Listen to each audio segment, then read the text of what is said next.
Kenapa kepala negara atau pejabat-pejabat tingginya di Indonesia saat ini tidak berhadapan dengan rakyatnya langsung, seperti halnya yang kita lakukan saat ini? Ya sudah, sekali lagi, Presiden Negeri Sontoloyo ini ya udah kita turun tangan aja, kita saling mengingatkan sekali lagi. Dan tujuannya ini adalah kita semua memerlukan guidance, termasuk saya. Kita memerlukan arah, kita memerlukan visi misi yang sama. Kita memerlukan kolektif dream atau mimpi yang sama gitu ya, di tempat tidur yang sama, mimpi yang sama. Ini penting sekali untuk kita menjadi negara yang berdaulat. Baik sahabat semua, kita akan mulai. Selamat malam, assalamualaikum warahmatullahi wabarakatuh, dimanapun sahabat berada saat ini di negeri tercinta, mulai dari Sabang sampai Merauke. Kita selama beberapa saat ke depan kita akan memberikan banyak informasi-informasi yang mungkin sahabat butuhkan, begitu juga saya gitu ya. Jadi pertama-tama saya ucapkan terima kasih kepada nakes atau tenaga kesehatan dan tenaga medis, para dokter dan rumah sakit yang telah berjuang melawan COVID, melayani pasien yang saat ini udah kapasitasnya 100%. Dan siapapun yang saat ini terpapar dan lagi isolasi mandiri, semoga kesehatan dan kesembuhan dapat segera didapati, sehingga imunitas tubuh kita terhadap virus menjadi sangat kuat. Dan sekali lagi, waktu kita terpapar COVID itu bukan death sentence atau hukuman mati.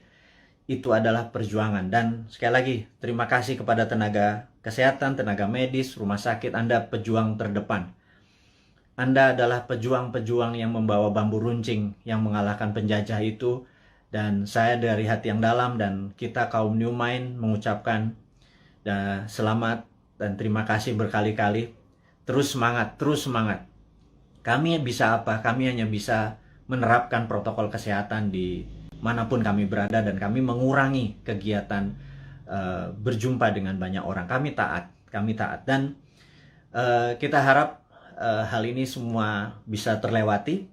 Kita tahu bahwa saat ini pemerintah lagi berjuang dengan gayanya, dan semua negara juga berjuang dengan gaya masing-masing, tapi ada yang sudah lewat. Ada yang seperti kalau kita nonton Euro Cup kemarin gitu ya, agak sebel juga gitu ya, dimana mereka udah nggak pakai masker, mereka menang bukan sekedar menang dari COVID, tapi juga bola itu menjadi perayaan pelampiasan rasa suka yang setelah 1,5 tahun mungkin semuanya lockdown, dan kita masih berada di rumah dengan PPKM-nya gitu ya. Lebaran 2020 kita taat pada pemerintah untuk tidak pulang kampung, kemudian Lebaran Haji pun kita tidak sholat Id di publik. Mendadak tahun 2021, entah bagaimana, kita juga nggak pulang kampung. Saya juga rindu sekali sama ibu saya, keluarga saya di kampung yang nggak bisa ketemu. Dan kita taat. Kemudian Lebaran Haji ini pun kita nggak bisa keluar lagi. Dalam hati kita cuman berkata, kalau sampai tahun depan Lebaran masih kita nggak bisa pulang kampung, dan Lebaran Haji tahun depan kita tidak bisa berhaji, saya rasa ada masalah dengan bernegara kali ini. Udah kalian itu tidak menghadapi rakyat dengan langsung mengatakan apa yang terjadi. Sudah kita tidak boleh berhaji. Dan ada yang mengatakan nggak boleh berhaji masalah COVID. Rasanya enggak. Banyak yang mengatakan ini jangan-jangan masalah politik. Karena kita negaranya miring ke salah satu kekuatan politik dunia gitu ya, yaitu Tiongkok. Itu kita jujur-jujur aja. Kenapa sih kita nggak menjadi negara yang tidak harus miring ke kiri, nggak harus miring ke kanan, tapi semuanya kita rangkul gitu ya. Dan nyata, ngerangkulnya tuh nyata. Kalau sekarang kan agak miring ke salah satu, sehingga kita tahu Saudi adalah perpanjangannya tangan Amerika, di mana Amerika dengan petrodolarnya atau negara petrolnya Saudi dan negara Timur Tengah dikendalikan menjadi underlay-nya terbitnya dolar gitu ya. Berarti kan dia miringnya ke sana ya. Begitu kita nggak berhaji, jangan-jangan, sekali lagi jangan-jangan gitu ya. Ada yang bilang dana hajinya kepake infrastruktur. Saya pikir lah itu mah nggak nggak tahu juga saya apa yang terjadi di atas sana. Tapi ya mbok diterangkan gitu ya, jangan membangun narasi pakai buzzer. Buzzer sudahlah, udah masa lalu buzzer itu. Saat ini di DM kami di Bosman ini banyak buzzer-buzzer yang minta maaf, yang saya pikir no, kamu nggak usah minta maaf sama saya karena banyak keluarganya terpapar COVID juga gitu. Ternyata keluarga buzzer itu tidak anti, tidak kebal COVID juga, terpapar juga, dan ada yang meninggal juga. Akhirnya kapok juga jadi buzzer, kirain waktu jadi buzzer mereka tidak terpapar gitu ya. Nah, jadi udahlah, kita buzzer yang berjumlah ribuan itu nggak usah dipakai lagi. Buzzer itu nggak usah membunuh karakter-karakter orang yang ingin memberi saran ke pemerintah. Jadi saya mengingatkan bahwa pemerintahnya Pak Harto ya, banyak Pak Harto mendapat tentangan dari mahasiswa di tahun misalnya 73 di Malari dan lain sebagainya, Malapetaka 17 Januari dan lain sebagainya. Tapi apa yang Pak Harto lakukan, dia rangkul angkatan 66, 67, di angkatan 73, angkatan 80, semua dirangkul dan jadi menteri-menterinya dia. Ternyata mereka-mereka yang rebel terhadap pemerintahan dia waktu jadi menteri bagus semua gitu ya. Dan jadi saya sarankan, ini bukan saya ngarep jadi komisaris loh ya, bukan loh ya, nggak gitu-gitu amat gitu. Tapi kalau ada beda pendapat, coba didengarlah. Kita nih cinta tanah air kok gitu ya. Niat kita satu, niat kita bersatu gitu ya. Jadi janganlah dibangun narasi malah karakter kita dibunuh. Bahkan kemarin ada Anti Mardigu yang menyatakan kita pro komunis, cinta PKC, Partai Komunis Cina. Orang-orang nggak akan pernah impress dengan informasi seperti itu. Terus kita membangun bala muda, dianggap kita membangun pasukan kelima seperti Partai Komunis Indonesia dulu. Membangun kekuatan petani diminta bersenjatai. Kemudian sewaktu Bosman mengambil pasukan muda, teenagers, yang berusia 14 sampai 20 tahun ya, yang belasan tahun itu yang pendidikan Pancasilanya sedikit, yang mengetahui bela negaranya juga sedikit, terus kita bangun kekuatan dengan teen camp, bala mudanya kita bangun, summer camp 4 hari kita didik apa yang kita ajarkan di Lemhanas, kita ajarin ke anak-anak, kita ajarin disiplin militer, kita menjadikan anak-anak ini adalah patriotis nasionalis. Itu dicap untuk membangun kekuatan untuk anti pemerintah oleh buzzer-buzzer. Saya pikir Anda keterlaluan gitu ya.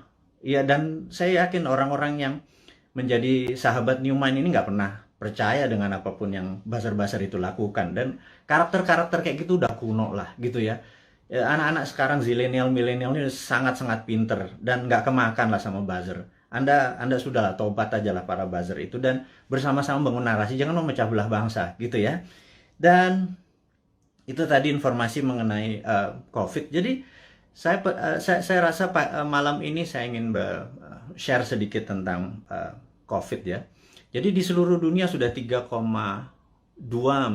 miliar vaksin tersebar, dan sahabat saya di Amerika baru aja pagi tadi menelpon saya, jadi malam di sana, bahwa Amerika itu menarik, bahwa 49,1% adalah natural herd immunity, alias mereka terpapar dan sembuh sendiri. Kemudian 13 sekian persen menggunakan vaksin. Jadi kalau 49 tambah 13 mereka sudah hampir 70%, alias sudah kena herd immunity-nya. Jadi kalau 10% lagi divaksin dalam waktu 3 atau 4 bulan, kemudian Amerika sudah melewati herd immunity. Dan Eropa juga sama. Saya pernah menceritakan di video narasi bahwa pemerintah Belanda menyatakan menggunakan herd immunity, jadi benar-benar dilepas warganya, dikasih vitamin, dan sistem rumah sakit dikuatin dan dilindungi mereka-mereka yang rentan, ada komorbid dan usia tua. Dan terbukti bahwa sekarang negara-negara Eropa bahwa 40% menggunakan natural herd immunity, yang 20-30% pakai vaksin. Jadi vaksin minoritas, mayoritas adalah menggunakan herd immunity.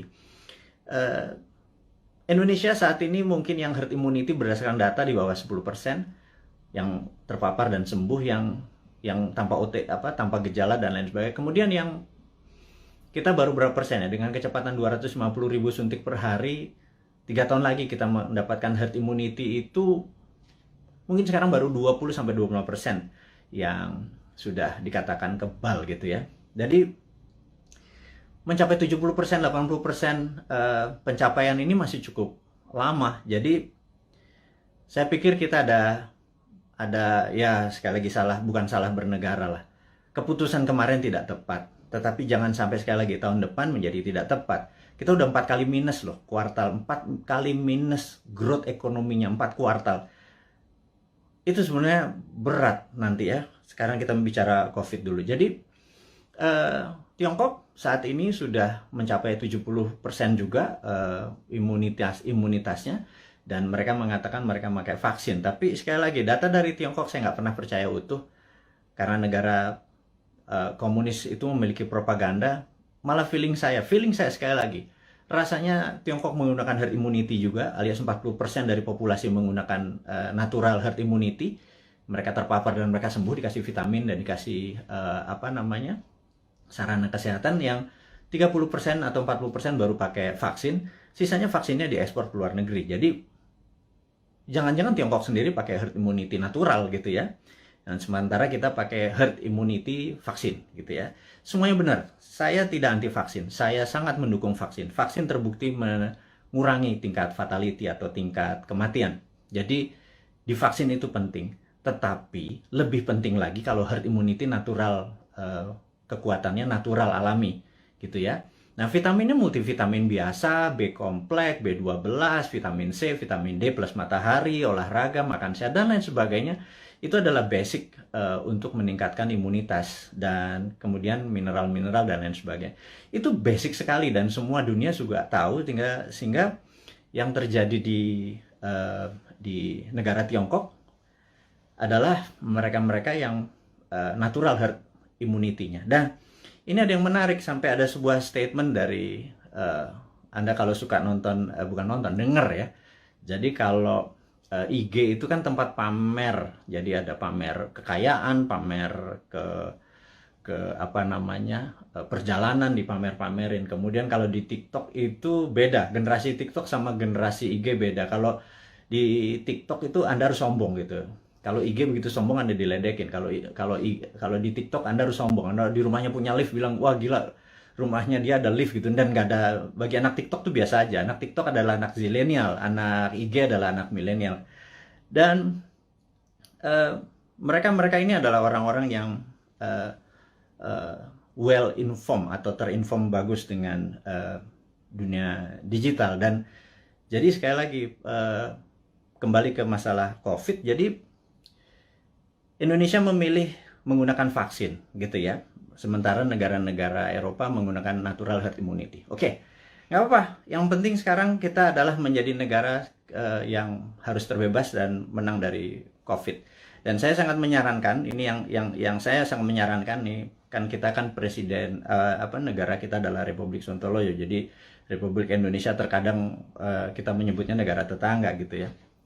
Jadi kita mengingatkan kepada pejabat saat ini, mbok jangan pakai apa-apa import gitu ya. Satu, masalah COVID ini adalah masalah import gitu ya, dari luar. Kemudian PCR dan antigennya import. Kemudian alat-alat kesehatannya import. Kemudian masker dan protection, disinfektan segala macam, mayoritas tuh import gitu ya. Kalau ada gelombang ketiga lagi, mudah-mudahan jangan. Masa kita impor terus ya, flight capital, ya miskin lah bernegara ini. Sudah sistem bernegaranya saat ini keuangannya cuma 44% uang beredar dari GDP nasional. Bisa dibayangin Singapura 120% uang beredar dari GDP nasionalnya. Korea Selatan, Jepang. Tapi nggak tahu kenapa kita cuma sepertiganya. Waduh, wahai ibu pejabat yang sering dapat prestasi, mohon dijelaskan lah. Jadi kami ini sering nanya gitu ya. Ya kalau kaum new mind nanti yang berkuasa, pasti kita bisa 1:120. Jadi kita naikin 3 kali lipat dari uang beredar pada saat ini. Gimana kita bisa maju kalau uang itu ditahan? Yang kedua adalah pajak lah jangan naik terus. Maksud saya begini loh. Kalau Anda ingin misalnya PPH yang naik dari 10% jadi 12 atau berapa itu ya. Kalau Anda dulu kami dapat pendapatan 100 gitu, Anda pajak 10. Oke lah. Kemudian Anda naikin jadi 15, tapi kami dapatannya 80 dan Anda nggak ngikut lagi untuk numbuhin. ya kami juga nggak ikhlas kayaknya ngebayar. Jadi gini lah, kalau memang mau naikin 15%, 20% sekalipun nggak apa-apa. Tapi kalau tahun lalu kami dapat 100, pastikan tahun ini kami dapat 300 gitu. Dengan kebijakan yang Anda mendukung dunia kerja atau dunia UKM. UKM itu paling menderita pada saat ini, entah bagaimana. Nomor satu ya, kalau mau maju, kita semua tahu, rule of thumb-nya untuk maju negara itu sangat sederhana. Yaitu kredit selalu tumbuh di atas 15% setiap tahunnya daripada tahun belakangan. Jadi kalau tahun lalu 100, ya tahun ini 115.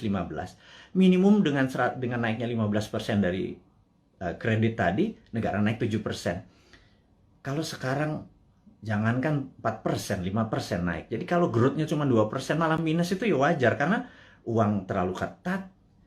Dan apa sih susahnya Anda untuk memprinting money berbasis production gitu loh. Kita udah ingatkan berkali-kali. Dari 2016, Bosman Sontoloyo ini mengingatkan, MMT itu Modern Monetary Theory yang digagas oleh Michael Hudson itu bukan isapan jempol. Kita cuman beda mazhab aja. Anda Keynesian, kita post-Keynesian. China pakai sudah dari tahun 89. Amerika pakai dari tahun 71 printing money itu. Terus negara Eropa, negara Jerman pakai semua. Ini untuk menyelesaikan masalah COVID ini ya, Tiongkok pun melakukan printing money saat ini. Dan kok kita malah minjem sih? Aduh, gimana sih? 6.500 triliun loh. Itu bunganya aja udah hampir 3.300 triliun. 300 triliun kalau buat beli obat itu selesai masalahnya, gratis semua, PCR gratis, antigen gratis. Kalau PCR-nya bayar, antigennya bayar, gimana kita mau travel? Terus udah kayak gitu, dengan PPKM kita ini udah taat sama ininya, tapi semuanya bayar gitu ya. Vitamin bayar gitu ya. Terus pajak bayar, terus kita pokok nggak pernah kebayar, negara sibuk bayarin utang, terus nambah utang. Aduh, ini mau mulai dari mana? Kita nih bertanya. Jadi sekali lagi, sahabat semua, kaum New Mind, kita ingin ke depan kita menjadi negara berdaulat. Jadi hari ini yang mau diinformasikan adalah gimana caranya kita di tahun 2045 Indonesia adalah negara superpower. Udah ya, itu adalah tema hari ini. Kenapa kita bilang ada yang penting dari Bosman hari ini mau mengumumkan sesuatu. Yaitu kita ingin tahun 2045 pada saat Indonesia 100 tahun, Indonesia Emas, Indonesia menjadi negara superpower, bukan sekedar negara kaya lagi. Negara superpower. Kita nggak bisa tumbuh hanya 5% atau 7% seperti janji-janji kemarin di dalam kampanye. Nggak bisa. Kita tumbuh harus lebih powerful dari angka-angka itu. Terus bagaimana membuat ini berdaulat gitu ya? Oke, sahabat semua. Saya ada beberapa informasi sebelum kita masuk ke topik ke sana, bahwa kita tahu saat ini negara-negara sudah kena herd immunity-nya dan kita masih belum. Dan penting untuk kita memberi informasi adalah begini. Sahabat, saya mengingatkan kita masuk ke topik berikutnya setelah tadi ini masuk. Jadi beberapa kali kita kalau naikin informasi di IG, toto bisa hilang gitu ya. Kemudian di sosmed yang lain seperti YouTube, channel kita sering di warning, sering diperingati dan hilang. Di Facebook, jadi kita udah berapa kali hilang, terus 7 kali kita diperingati Facebook, IG, Twitter kita hilang, terus YouTube kita pernah hilang gitu ya. Dan ternyata saya baru memahami setelah algoritma teman-teman melihat dan dilaporkan, ternyata cara menghilangkannya gampang. Begitu mereka tidak ingin video atau tulisan segala macam itu, sekelompok buzzer adalah menginformasikan, melaporkan bahwa ada unsur porno, ada unsur dan lain sebagainya, sehingga pemilik sosial media yang tidak bisa berbahasa Indonesia itu pokoknya dapat laporan, terus mereka kasih peringatan kita gitu ya. Agaknya ide-ide kita ini sudah mulai menakutkan baik globalis di internasional ataupun pemikiran bernegara. Padahal kita tidak berniat untuk revolusi, berkudeta. Kita ingin negara kita utuh dan kita ingin negara kita menjadi negara berdaulat di 2045. Kita tidak tergantung pada negara asing gitu ya. Yang kita tanyakan misalnya pada saat kita taat tapi TKA asing masuk. Anda datang deh jam 12 malam, jam 2 malam ke Soekarno-Hatta ya, pakai masker ya, sama disinfektan. Anda bisa lihat ada 300 orang, 500 orang, terus mereka nggak ada karantina. Pertanyaan sederhana, kenapa nggak dikarantina sih? Gitu aja. Segitu kuatnya pendukung mereka-mereka ini, yang saya nggak tahu pejabatnya mungkin sakti sekali gitu ya. Sehingga waktu kita peringati, kenapa mereka bisa masuk? Kenapa kita taat, terus mereka asing bisa masuk, terus mereka bisa ikut bersama-sama komersial flight dengan warga negara Indonesia lainnya. Mereka tidak bisa berbahasa Indonesia. Dan jawabannya adalah jangan macam-macam, suruh diam kau, gitu ya. Karena nanti kalau negara itu tidak mau invest di Indonesia, Indonesia bisa rugi. Itu kalimat yang benar-benar menurut saya, lo gila ya. Jangan gitulah. Emang satu-satunya negara ngolong itu memang Tiongkok apa? Segitu taatnya gitu? Enggak gitulah. Jangan berkata begitu. Kita bukan anak-anak lah. Berbicara yang lebih elegan sedikit, dengan data, dengan santun. Jangan membentak, jangan menghardik gitu ya. Kita bertanya juga baik-baik, ya kasih jawaban aja gitu ya, bahwa nanti kita urus, kasih yang manis lah gitu. Kita udah capek saling bentak, saling curiga gitu, udah capek gitu. Bernegara elegan sedikit, statement lah, jadi negarawan lah. Jangan jadi pedagang, mau ada cuan, ada untung segala macam gitu ya. Ya lu untung, gua kagak gitu ya, apalagi rakyat gitu ya. Itu kami bertanya gitu ya, kami dapat apa? Udah asetnya hilang, tanah air kita hilang, diambil barangnya, kita cuma dapat apa? Dapat pajak gitu. Buktinya kita tetap dipajakin tuh.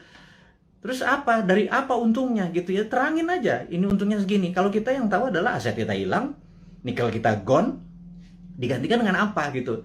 20 tahun lagi, Anda ingat, saya pernah ke Nauru. Nauru itu negara menarik. Dulu dia penghasil P2O5 atau fosfat. Wah, kayanya bukan main. Tapi beberapa 20 tahun yang lalu Nauru kehilangan fosfatnya karena dikeduk habis. Ya sudah, sama Amerika waktu itu, dikeduk habis. Negaranya miskin, hidupnya tinggal dari pariwisata aja saat ini. Naurunya kehilangan asetnya. Anak cucunya cuma bilang, oh dulu kita menghasil fosfat ya, gitu ya. Jangan sampai anak cucu kita bilang, Eyang, dulu Indonesia menghasil nikel ya? Nikelnya di mana ya? Tahu. Kita dapat apa waktu nikel itu dijual? Nggak dapat apa-apa. Kita dapat virus, gitu ya. Hal itu kan susah kalau kita dijawab sama cucu cicit kita bertanya hal-hal seperti begitu, gitu. Jadi kita tanya balik, kalau memang hanya didapat nikel itu kalau bisa, atau produk-produk alam itu, sumber daya alam, kalau kita percaya MMT, Modern Monetary Theory, maka sumber daya alam itu bukan sebagai alat komoditi atau alat dagang, tetapi sebagai alat tawar. Jadi keuntungannya itu bukan hanya dari jualan, tetapi ada benefit lagi. Jadi di atas financial benefit, sekali lagi, di atas Anda para pejabat sekarang tuh apa-apa kan financial benefit. Kita dapat untung, dapat untung. Selalu untung dan cuan gitu ya. Cara bernegara segitu kesannya kayak anak TK gitu ya. Karena kalau cara bernegara di atas keuntungan materi itu ada namanya humanitarian benefit, keuntungan atas nama kemanusiaan. Terus ada namanya nasionalis, keuntungan untuk negara gitu ya. Bukan hanya keuntungan sekedar dari pajak, dari dagang, dari selisih jual beli gitu ya.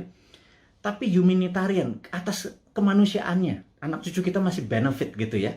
Nah, kalau kita pakai SWF, Sovereign Wealth Fund, itu asetnya masih di situ. Nikel kita masih di situ. Nah, kita mendapatkan funding dari situ untuk membangun sektor yang lain. Jadi, dana yang masuk itu untuk membangun apa? Kok kita masih ngutang? Saya bingung sekali, BUMN rugi, kita masih ngutang, aset kita hilang. Kami hanya bertanya loh ya, ini bukan ngomong terus yang dihardik lagi gitu ya. Ini hanya bertanya. Kami ini gelisah, Pak. Kami ini ingin menjadi negara berdaulat, dan kami ingin terbukalah. Karena itu, karena kalian tidak berbicara selama PPKM ini, ya sudahlah. Kami aja lah yang muda-muda ini, yang punya ide new mind ini yang berbicara. Terus oposisi juga nggak bicara juga.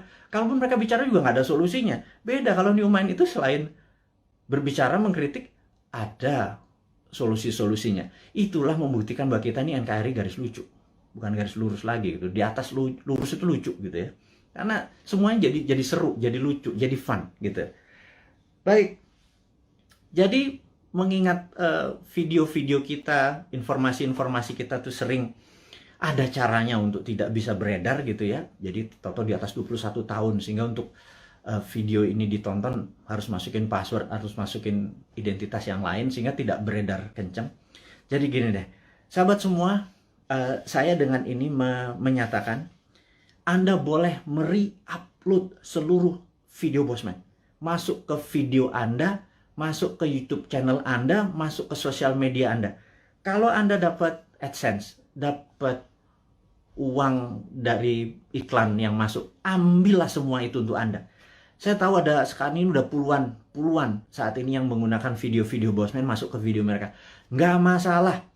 Jadi bukannya kita bilang, lu pakai nama gue, pakai produk gue. Nggak ada. Karena di sini bukan uang yang kita harapkan dari kepentingan-kepentingan video-video tadi. Video tadi adalah untuk kesadaran bernegara. Jadi saat ini video Bosman hanya ditonton 1 juta viewer per hari. Dengan Anda, sahabat semua, ada 9.000 saat ini. Kalau Anda share atau upload satu aja, apalagi semuanya ya, ada 600, sudah hampir 600 itu. Dan Anda dapat financial benefit. Saya tahu, banyak sekali ada yang pernah lapor ke saya, terima kasih Pak, saya dapat 17 juta komisi fee dari AdSense YouTube bulan ini, dari video-video Bapak. Saya bilang, ambil lah, saya bilang kayak gitu. Itu Anda semua bisa benefit dari itu semua. Tapi poinnya adalah, jika suatu hari YouTube channelnya Bosman dan itu Bosman di drop atau di block atau di take down atau diapain lah, terserah. Misi-misi kita tetap tercapai. Sekali lagi, ini bukan masalah uang. Ini adalah masalah bagaimana mengedukasi supaya tahun 2024, pada saat Old Mind ini sudah di masa ujung pemerintahannya, kita bisa, ide kita diterima. Bosman bukan mau jadi presiden, gue mau jadi Lord. Jadi nggak ada cita-cita untuk, yang penting idenya. Ganti semua ide tua itu semua. Masuk kalau si A yang jadi tetap pakai IMF, si B yang jadi tetap pakai obornya Cina. Coba aja lihat sekarang yang di etalase di 2024. Semuanya pasti begitu jadi. Tanya deh, begitu jadi, pasti pakai itu lagi. Bernegaranya taat sama Amerika lagi, takut sama Tiongkok lagi gitu ya. Jadi, oke lah. Siapapun nanti yang jadi, mereka akan bilang, Bosman, gue ambil konsep lo ya. Karena ini membuat Indonesia berdaulat. Apa jawaban saya? Ambil, Jo. Gitu ya, kalau kita Manado nih. Ambil lah, kita bilang gitu. Nggak masalah. Karena ide kita, yang penting ide kita diterima. Nomor 1 kan MMT, Modern Monetary Theory, itu adalah printing money.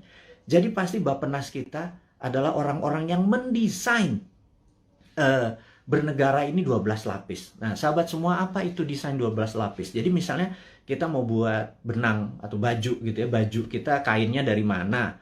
Benangnya dari mana, mau pakai polyester, mau pakai katun, 100% kapas. Terus kancingnya dari mana, mau pakai resleting dari mana, ada yang pakai batok, ada yang pakai plastik, ada yang segala macam itu kita bukan sekedar ini. Dan itu semua kita biayai, 12 level itu kita biayai, nanti distribusinya kemana, pakai jalanan apa, mobilnya apa, semua akan kita gunakan produk-produk lokal. Dan itu pakai printing money. Jadi printing money itu tidak bisa jalan sebelum project itu dihitung cost accountingnya, ya. Jadi John Bollard ini punya tulisan menarik, namanya Economic at War. Itu bukunya. Saya ini penggila buku, jadi hari ini kita baca tentang Economic at War. Jadi di tahun 45, pada saat sebelum perang, di tahun 36 sampai 39, pada saat Amerika dan sekutu Amerika, terutama Amerika dulu belum powerful sekali. Jadi negara-negara Eropa itu minta Amerika masuk. Terus apa yang dilakukan adalah mereka minta John Maynard Keynes, ada banyak sekali ilmuwan-ilmuwan, tokoh-tokoh ekonom di masa itu disuruh menghitung cost accounting. Berapa kilogram, berapa ton besi dibutuhkan, ferro, berapa untuk buat amunisi, untuk buat baju, untuk buat makan, itu dihitung cost accountingnya, untuk buat pesawat, buat tank, buat mobil, buat dan lain sebagainya, dihitung cost accounting. Berapa modalnya, terus dari mana barangnya, dirinci. Syaratnya sederhana. Churchill waktu itu sangat sederhana. FDR juga, Franklin Delano Roosevelt juga perintahnya sama. Ini dua Inggris sama Amerika memang kompak banget. Mereka cuma bilang, berapa biayanya untuk kami menang perang? Perang itu ada perang sama Jepang dan perang sama Jerman gitu ya. Mereka menghitung totalnya sekian billion dolar. Itu angka dari langit, billion dolar. Begitu mereka printing money, udah. Underlay-nya adalah alat-alat perang tadi gitu ya. Ada inflasi? Nggak ada gitu ya. Makanya saya bilang printing money kok ada inflasi. Saya bilang, lu sekolah di mana sih? Segitu takutnya sama printing money gitu ya. Printing money itu ditakuti kalau tidak ada production yang dibuat gitu ya. Tapi kalau, nah, bukunya baca, namanya The Economic at War. Jadi The Economist at War. Jadi orang-orang memenangkan perang tuh ekonom yang memenangkannya gitu ya. Nah, jadi sama, kita nanti akan sama juga. Kita akan membuat menghitung cost accountingnya. Kemudian kita akan printing money dan UKM kita langsung jalan ini jalan. Karena kita mau tahun 2024 itu kita menjadi negara berdaulat gitu ya. 2045 kita akan menjadi, dan mulainya dari 2024 karena sekarang kayaknya udah nggak kasihan sekarang ngurusin COVID, terus ngurusin apa Tiongkok ya udahlah, itu mereka terlalu repot dengan urusan gitu. Nggak mungkin lah bisa menjadi negara berdaulat. Kita cuma ngingetin sekali lagi. Jadi kita harapkan konsep kita ini diterima oleh siapapun yang nanti mau running 2024, konsep kita ini. Jadi kalau Anda bayangin ber-9.000 kita upload masuk, Anda buat, kalau nggak punya YouTube channel, Anda buat YouTube channel atau YouTube channel Anda sendiri. Anda tinggal ambil tulis kita, terus kasih judul-judul yang jangan terlalu negatif atau terlalu clickbait gitu ya. Kasih yang educate, kasih yang fun, kasih yang lucu dan lain sebagainya, sehingga ribuan atau jutaan orang. Saat ini ada 180.000 orang yang ada di internet, ada 180 juta. Jadi saya harapkan teman-teman bisa memanfaatkan. Kalau Anda dapat 1 juta per hari, Anda bisa hampir 100 juta itu dari AdSense-nya dari YouTube gitu ya. Pakai aja video-video kita ini untuk di re-upload, di reshare, dan pakai akun-akun Anda sendiri. Perbanyak itu semua informasi-informasi itu. Anda boleh mengganti thumbnail-nya, mengganti footage-nya. Yang penting voice-nya jangan dipotong. Narasinya gunakan tulisan agar orang menjadi lebih paham gitu ya. Ini tujuannya bukan untuk memecah belah bangsa, ini tujuannya untuk membuat kita negara berdaulat. Dan cara cerdas bernegara ini sudah hampir 600 video. Sebarkanlah gitu ya. Kemudian sahabat semua, kita saat ini ya tadi ada informasinya adalah untuk re-upload. Anda sangat diizinkan menggunakan nama Anda video-video Bosman. Saya harapkan ada 9.000 sahabat ini punya 9.000 akun yang masing-masing taruh semua videonya Bosman, dan Anda dapat faedah yang sama. Sekali lagi, kita baru mencapai mungkin 1% dari populasi. Bayangin dari 180 juta orang yang punya akun di sosial media atau internet, menggunakan internet ini, baru 1 juta yang kita capai. Masih kecil sekali. Gimana cara 100 juta bisa menonton video ini? Dan kalau 100 juta bisa menonton video ini melalui Anda punya channel, ya Anda yang dapat duitnya loh. Bicara itu aja dulu. Di masa pandemi seperti begini, susah bergerak, ya udahlah. YouTube channelnya Anda aktifkan gitu ya. Mudah-mudahan jadi faedah ini bersama. Dan saya mengingatkan bahwa saat ini kita tahu bahwa kita berperang, dunia saat ini berperang. Contohnya lagi. Bisa dibayangkan bahwa di dunia yang Perang Dunia Pertama, yaitu tahun 1914 sampai 1918, 4 tahun. Itu Perang Dunia 1. Kemudian Perang Dunia Kedua 40 sampai 45, 5 tahun. Dan kita tahu 2016 waktu Trump menyatakan menjadi presiden, 2017 Trump declare war ke Tiongkok. Tapi bukan world war, bukan perang dunia, tetapi adalah economic warfare dengan salah satu strateginya menggunakan trade war, perang dagang. Itu terjadi, dan begitu itu terjadi maka di tahun 2017 sahabat semua ingat, kita mengingatkan dengan waktu itu belum pakai YouTube. Di 2019 kita mengingatkan bahwa everything start with the economic warfare, diakhiri dengan military war gitu ya. Dan di tahun 2020 untuk menjatuhkan Trump, globalis dan Demokrat Amerika menggunakan tool yang namanya biological warfare, yang namanya COVID, untuk menyerang Amerika. Dan pada saat itu yang disarankan oleh mereka menggunakan masker, tapi Trump punya analisa sendiri bahwa kalau peristiwa dari Spanish flu itu ada 3 gelombang. Jadi gelombang pertama tertinggi, kedua agak rendah, ketiga terendah. Tapi virus pertama itu paling lemah, kemudian agak kuat, terakhir yang paling kuat gitu ya. Nah, jadi pada saat terlemah ini semua orang terpapar aja supaya tingkat herd immunity-nya tercapai. Dan yang terjadi oleh Trump dilakukan adalah dibebasin aja, toh mereka punya operating sistem dari kesehatannya terbaik di dunia. Dan ternyata terbukti sekarang 49%, 49,1% di Amerika menggunakan herd immunity natural. Dan ini adalah, ya tapi sekali lagi Trump kalah dengan 4 negara bagian yang dalam tanda petik dicurangin katanya. Tapi itu negara Amerika, bukan negara kita. Tapi dia adalah salah satu polisi dunia yang berkepanjangan. Ternyata Biden ini mengambil konsepnya Trump untuk masih berperang juga dengan Tiongkok. Jadi, dan itu adalah perang dunia negara. Kita nggak ikut-ikutan. Tetapi kita di dunia ini perang dengan makhluk yang tidak kelihatan yang namanya virus corona atau COVID gitu ya. Jadi begitu dunia saat ini menjadi satu rasa dan perang bersama, inilah yang menarik. Bahwa kita harusnya sudah menggunakan war mode atau economicnya at war. Jadi ekonomi itu ada 3, economic at normal condition, economic at crisis, dan economic at war. Jadi harusnya bernegara itu pakai economic at war. Sayangnya sekali lagi mereka nggak paham saat ini, old mind yang berkuasa ini nggak paham bahwa ekonomi at war tuh gimana ya gitu ya. Sekali lagi, aduh, itu kadang-kadang kita mengelus dada gitu ya, kok ya beda lagi strateginya, ya nggak pakai ngutang jelasnya gitu ya. Harus berdikari, berdiri di atas kaki sendiri, every country for their own, negara ngurusin sendiri. Jadi begitu kita masuk perang dunia, yaitu 2020 kemarin, 2021 saat ini kita masih dalam keadaan perang, dan WHO serta World Bank sudah mengumumkan bahwa perang ini diperkirakan berakhir tahun 2025. Jadi perang ini masih panjang, sahabat semua. Perang ini kan perang besar itu kan ada battle perang, pertempuran kecil gitu ya. Ini masih banyak di Jawa sekarang, di Bali itu masih ada pertempuran kecil. Dan kita harus memenangkan pertempuran itu untuk memenangkan peperangan. Jadi bayangin kalau kita baru selesai tahun 2025. Jadi baru sebagian yang tahun 2022 lepas sebagian, 2023 lepas sebagian, dan lain sebagainya.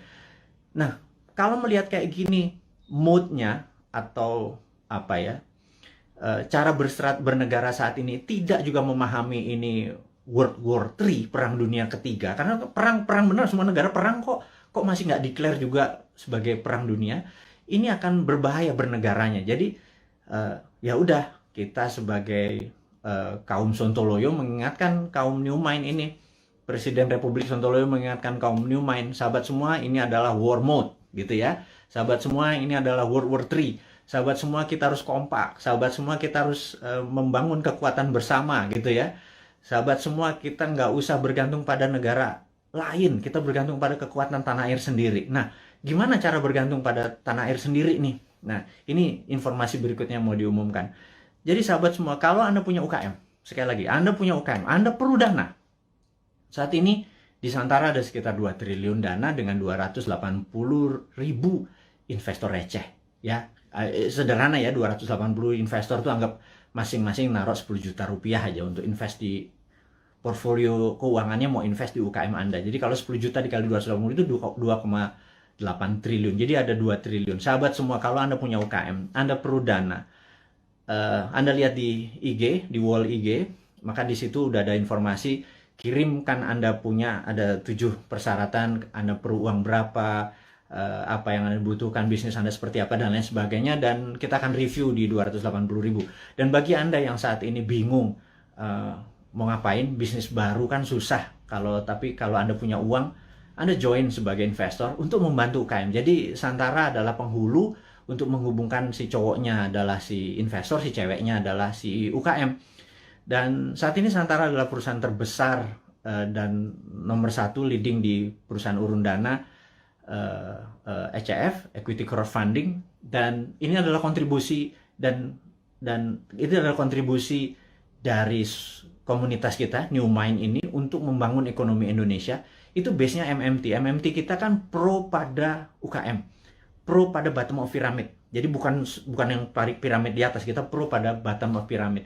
Ini membuktikan bahwa kita bukan cuma konsep doang. Beginilah cara kita bergandengan tangan. Jadi tadi ya, nomor 1 kita re-upload, kemudian re-share apa yang kita punya informasi. Kedua adalah yuk gandengan tangan untuk membangun UKM. Karena UKM ini yang kuat terhadap masalah krisis ekonomi.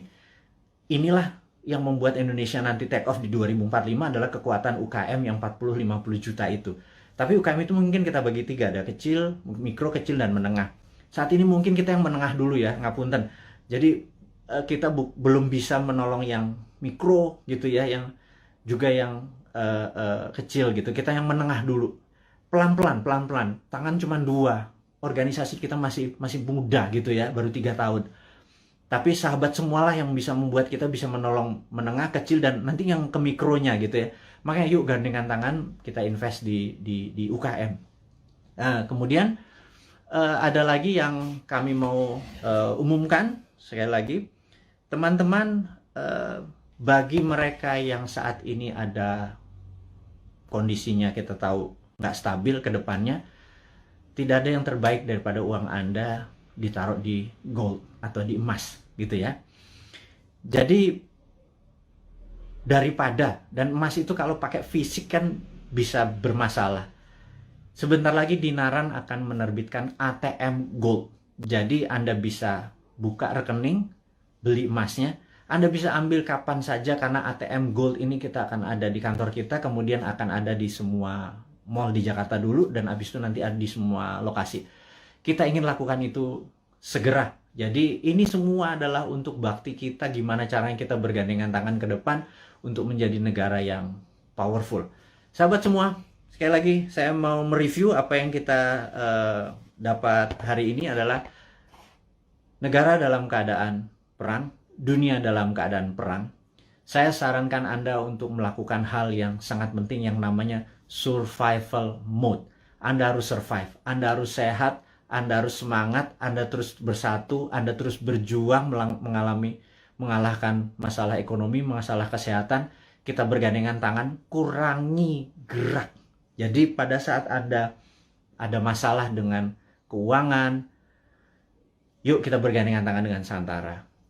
Yuk nabung di Dinaran. Dan jangan banyak gerak dulu. Sabar. Jadi kita momen ini adalah segalanya. Jadi survival mode. Jadi saat ini ikuti aturan pemerintah untuk PPKM. Stay healthy. Teman-teman semua, di akhir informasi hari ini kita ucapkan sehat selalu, semangat selalu, bersatu selalu.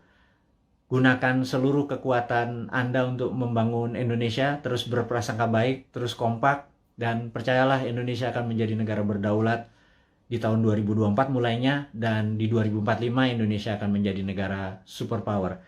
Dari saya, selamat menikmati hari Minggu. Sukses buat Anda semua. Wassalamualaikum warahmatullahi wabarakatuh.